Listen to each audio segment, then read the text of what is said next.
کیونکہ وہ بھی اسی مولا کے چاہنے والے ہیں جس کے ہم چاہنے والے ہیں۔ تو آپ جس مومن بھائی کے لیے جو میرے مولا کا چاہنے والا ہے برا سوچیں گے تو میرے مولا امیر المومنین اس سوچ سے واقف ہیں۔ تو آپ خود سوچئے کہ اگر آپ برا سوچ رہے ہیں تو اس کا اتنا اثر ہو رہا ہے، جب آپ برا کہیں گے تو کتنا اثر ہوگا، جب آپ برا عمل کریں گے مومن کے خلاف تو کتنا برا اثر ہوگا۔ تو میری آپ سے التماس یہی ہے کہ سچا اور پکا دین محمد و آل محمد کا یہ ہے کہ مومن بہن بھائیوں کے ساتھ آپس میں مساوات قائم کریں، ان کا احترام دل سے کریں،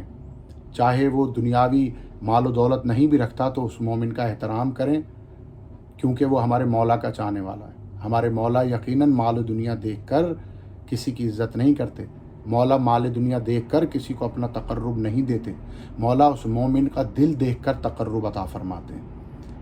نہ ہی ہماری شکلیں صورتیں دیکھ کر مولا اپنا تقرب دیں گے، چاہے کوئی کتنا ہی حسین کیوں نہ ہو، چاہے کوئی کتنا بڑا زمیندار کیوں نہ ہو، چاہے کوئی کتنا ہی اچھا لباس کیوں نہ پہنتا ہو، لیکن میرے مولا کا فرمان ہے، یہ حضرت عیسیٰ کو حکم ہوا تھا کہ عیسیٰ اپنی امت سے کہہ دو کہ میرے لیے اپنی شکلیں بہتر نہ بنائے، میرے لیے اپنے دل اور قلوب کو سجاؤ، قلوب کو بہتر کرو، اپنے مومنین سے محبت کرو۔ جب آپ اپنے مومنین بہن بھائیوں سے محبت کریں گے، ان کے لیے پازیٹیو مثبت سوچ رکھیں گے تو یقین کیجئے کہ اس طرح سے آپ سے مصیبتیں اور پریشانیاں دور ہو جائیں گی کہ آپ حیران رہ جائیں گے۔ مولا کے ملائکہ آپ کی مدد کریں گے